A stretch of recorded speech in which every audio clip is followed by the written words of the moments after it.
তো রাসূলুল্লাহ সাল্লাল্লাহু আলাইহি সাল্লাম তো নবীজির চাচা আবু তালেবকে ইমানদার বানাইতে পারতো কি না বলেন না?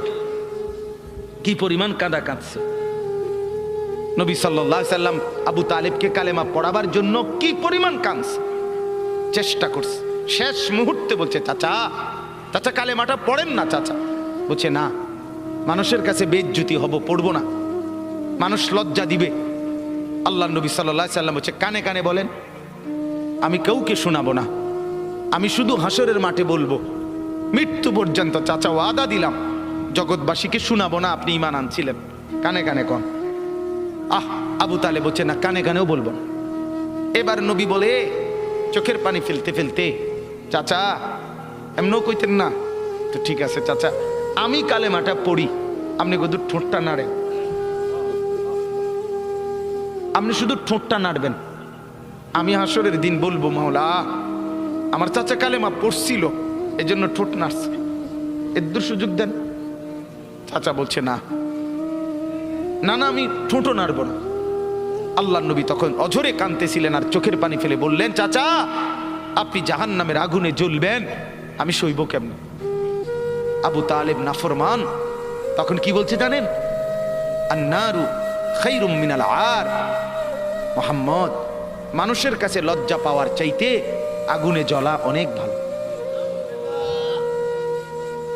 বাপ, নিজেদের জিন্দিগিতে একবার ভাইবা দেখেন, আমিও ভাবি আপনিও ভাবেন, এমন আচরণ আমার মধ্যে আছে কিনা। 3 দিন ধরে যে বাড়িতে মেয়ের বিয়েতে, ছেলের বিয়েতে যে ডেকসেট বাজাইলেন, কারে খুশি করার জন্য? হ্যাঁ, 1 লক্ষ টাকার গেট, এরপরে গায়ে হলুদের এই নগ্ন অনুষ্ঠান কার জন্য করলেন? বেড়া বেড়ি সব, যুবক যুবতী সব একই মাইক্রো প্রাইভেট কারের ভিতরে যাতাযাতি করে বহাইয়া একখান থেকে একখানে নিলেন, কার জন্য? পুরা প্যান্ডেলের ভিতরে একসাথে বেড়া বেড়ি একত্রে খায়, নাচে, গায়, ফুর্তি করে, কার জন্য? শুধু সমাজ, সোসাইটি, পরিবেশ, সোসাইটি মেনটেন করছেন, সমাজ মেনটেন করছেন। ছেলেরা চাইছে, মেয়েরা চাইছে, বাচ্চারা চাইছে, এতে হেতে চাইছে, তো মালিক তিনি কি চাইছিল? ওনার কথা মনে হয় নাই? রাসূল সাল্লাল্লাহু আলাইহি সাল্লাম, তার কথা মনে হয় নাই? বলেন, কিয়ামতের দিন নবী সাল্লাল্লাহু আলাইহি ওয়াসাল্লামের কাছে কোরআনে আছে, ফাকাইফা ইদা জিনা মিন কুল্লি উম্মাতিন বিশাহিদ ওয়া জিনা বিকা আলা হাউলা'i শাহীদা। নবীকে বলছে আল্লাহ, বন্ধু আপনার উম্মতের প্রত্যেকের আমলনামা আমি আপনার হাতে দেখাবো, আপনার হাতে, আপনার সামনে পেশ করব, আপনি দেখে কথা বলবেন আমার কাছে। সুপারিশ আপনি কইরেন, মানা নাই, কিন্তু আপনি দেখে করবেন।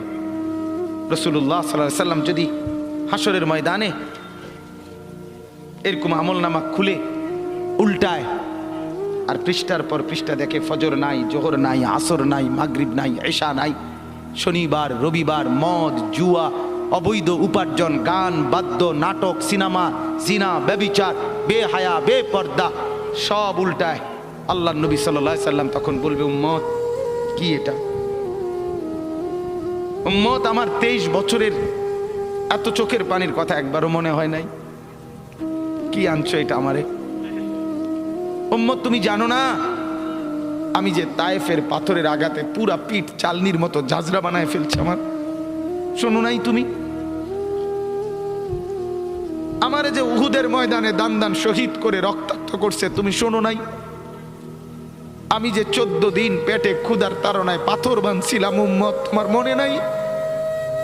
একবারও শোনো নাই আমার ক্ষুধার কষ্ট, আমার পিঠের ব্যথা, আমার দাঁতের ব্যথা, আমার কাঁধে 2টা কড়া ঢুকে গেছে? উম্মত, আমার ঘরে 3 মাস আল্লাহর নবীর স্ত্রী আয়েশা বলছে, আল্লাহর কসম উম্মত, নবীর স্ত্রী বলছে 3 মাস 3টা চাঁদ উঠছে ডুবছে, রাইনা হেলালান সুম্মা হেলালান সুম্মা হেলালান, 3 চাঁদ 3 মাসে নবীর 9 জন বিবির কারো ঘরে আম্মা জান আয়েশা বলে 1 ফোঁটা চুলায় আগুন জ্বলে নাই। মা আওকাদাত ফি আবিয়াতে রাসূলিল্লাহ নারুন, নবীর একজন বিবির ঘরেও আগুন জ্বলে নাই। আল্লাহ নবীর স্ত্রী আয়েশা একদিন বলছিলেন নবীকে, পিঠে হাত বুলাইয়া, ইয়া রাসূলুল্লাহ, স্বামী আপনার পিঠ ছিদ্র ছিদ্র কেন? পুরা পিঠ চালনির মতো ছিদ্র ছিদ্র কেন? আপনার কি ছোটবেলায় বসন্ত রোগ হয়েছিল, গোটা হয়েছিল? আল্লাহর নবী চোখের পানি ফেলে বলছে, আয়েশা তুমি জানো না আমার এই পবিত্র দেহে তো কোনোদিন মশাও বসে না, মাছিও বসে না, পোকা বসবে কেমনে? আমার পবিত্র দেহে তো হাঁটলে মেশকের গ্রান বের হয়, আমার পেশাব পায়খানাও তো কোনোদিন জমিনের উপরে 1 সেকেন্ড থাকে না, মাটি ফাঁক করে ভেতরে নিয়ে যায়, সেই আমার গায়ে গোটা হবে কেন? আয়েশা এগুলো আমার তায়েফের পাথরের আঘাতের রক্তের দাগ।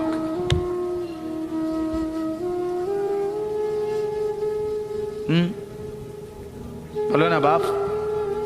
কিছুই মনে হইল না? এভাবে ভুলে গেলেন? ভুলে গেলেন রাসূলুল্লাহ সাল্লাল্লাহু আলাইহি সাল্লামকে একবারও মনে হলো না? আল্লাহকে ভালোবাসেন, নবীকে ভালোবাসেন, আখিরাত চিনেন? এই বাপ, আমি আপনাদের সন্তান, আমার বাবা আপনাদের মহল্লায় 43 বছর এই বড় মসজিদের ইমাম ছিলেন, একদিন 2 দিন না। আমি এই মাটিতে বড় হওয়া ছেলে, এই প্রাইমারি স্কুলের ছেলে, এখানেই বড় হয়েছি। এরা সব আমার আপনজন। আমি আমার আপনজনদেরকে শক্ত করে বললাম, আমি যদি কারো ভাতিজা হই, আপনি আমার চাচা, আমি চাই আমার চাচা যেন হয় জান্নাতি। আমি যদি কারো নাতি হই, আপনি আমার দাদা, আমি চাই আমার দাদা যেন হয় জান্নাতি। আমি যদি কারো ভাই হই, বন্ধু, তো আমি চাই ভাই, 2 ভাই মিলে একসাথে হই জান্নাতি। আল্লাহ তোমাকেও তৌফিক দেন, আমাকেও তৌফিক দেন। দোয়া করি বাপ, দোয়াও চাই।